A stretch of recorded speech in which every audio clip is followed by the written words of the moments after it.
Hey everybody, Prepper Nurse One here, and Heather, And child. and It's child, child, not my prep child of nurse mine. one.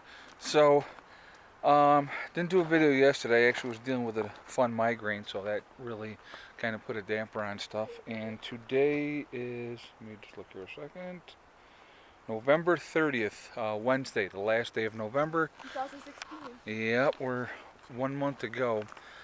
So, I wanted to talk a little bit about something today, and you know, this is obviously a subject that's near and dear to my heart because life is very interesting and life is different how it takes you sometimes.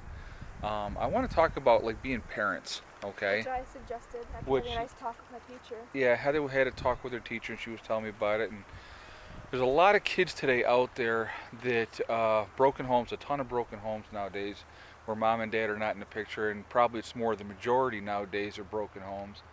And it's just it's very sad actually, and a lot of kids are dealing with a lot of issues. Maybe dad's not in the picture or mom's not in the picture, or the one that is still in the picture is doing things that they shouldn't be doing. Maybe they're sleeping around to try to just, they're trying to survive and dragging their kids with them. And so, you know, it's a very difficult thing, and it's like myself. I came from a broken home. My mom and father divorced when I was 5 years old, and my stepfather adopted me, and he was not a very nice man. That's basically all I'll say about that. By the time I was 9, my mom and him were divorced. So, but you know, my mom has been married actually quite a few times. And So I had a very interesting childhood. I went to 13 schools growing up, and we were all over the country, and it was quite an interesting childhood, to be honest with you. And I was always trying to give, well, and because of the fact that my father was not a good father, I had said to myself at an early age, if I ever have children, I want to be the kind of dad that I didn't have.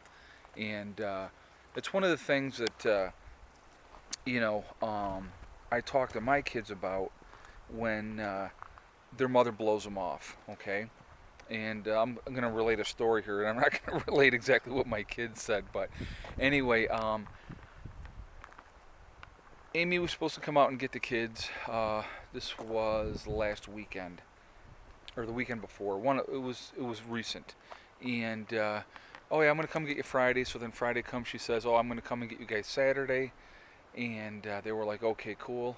So then Saturday comes, and she used another excuse of why she wasn't going to come and get them. Okay, so and this isn't something that the kids aren't unaware of. So I'm not like making a hate video against my ex-wife. Okay, so I said to my kids, I said, how did it make you feel that your mom blew you off again?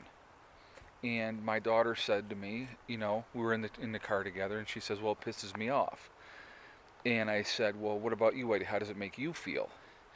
And, you know, he was like, well, it hurt my feelings. He goes, it made me feel really, really bad. And so I said, okay, so what lesson did we learn from this today? And my daughter made a comment negatively against my ex wife. And I said, no. I said, other than the fact of how she made you feel, what did we learn? And then my son made a negative comment against my ex-wife, and I said again, I said, listen, okay, other than the fact of how she made you feel, nothing else, what lesson did we learn? And they were like, I don't know. I said, the lesson that we learned today was when you have your own children, you will never do this to them because you know how it makes you feel. And I think that a lot of kids don't grasp that, and I think it's really important that they should grasp that this is how this made me feel. Why would I want to do that to another human being? And that's kind of where I was at as a child, and how I felt. And and I got to know my real father when I was older. I was 27 when I started having a relationship with my father, and he was a piece of crap. I mean, it's just he was a very selfish man and thought only of himself and nobody else. And it was sad. It was pathetic, But it was his loss. It wasn't my loss. But the thing is, it's like I always wanted to be that kind of dad that I didn't have. And unfortunately, people fall into three patterns. Okay, and here's the three patterns that people fall into. When trauma or something happens in their life, it looks like it's gonna. They fall into three patterns. One, they become a predator themselves. Two, they set themselves up to be victimized in life. Or three, they become protectors. Okay?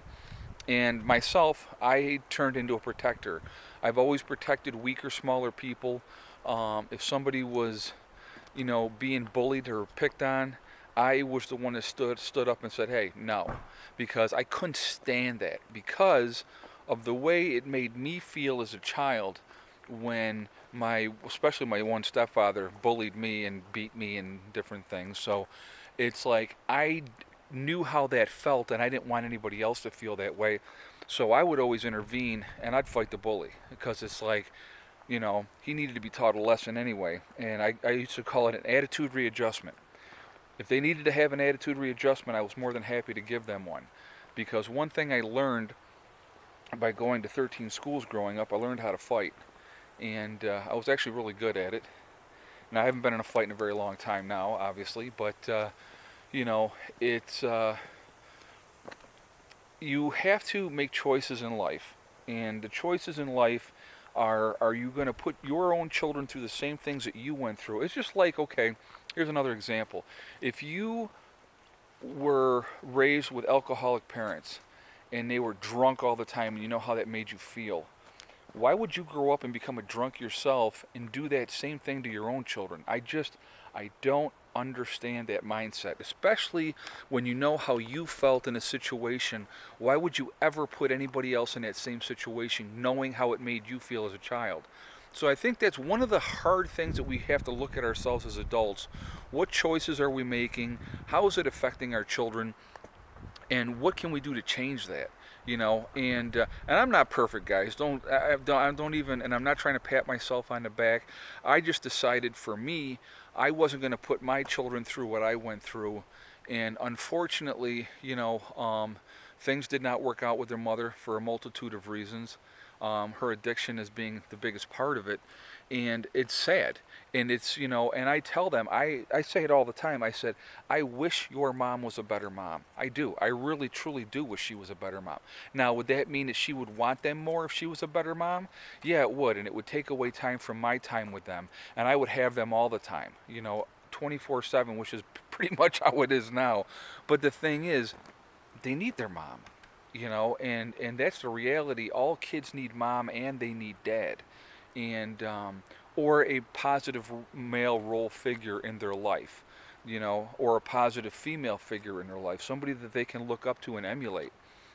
So it's very difficult, unfortunately, but it's also very important. Tell me what your guys' thoughts are on this subject. I mean, I'm rambling along here now, but I really want to know what you guys think of this. I mean, why is it that people continue to follow negative patterns and not want to change it and do something more positive and better?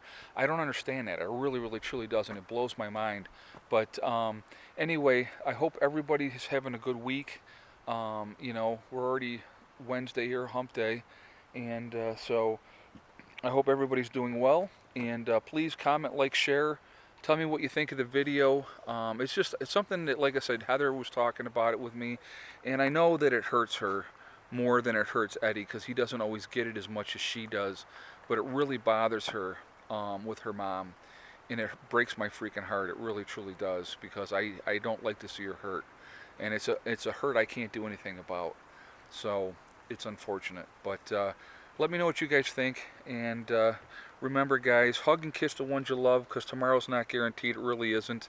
And so one step at a time, one thing at a time, and one day at a time. You're going to reach whatever goals they are, whatever they're going to be, And if you're facing, addiction problems, get the help, because there's people that love you and care about you.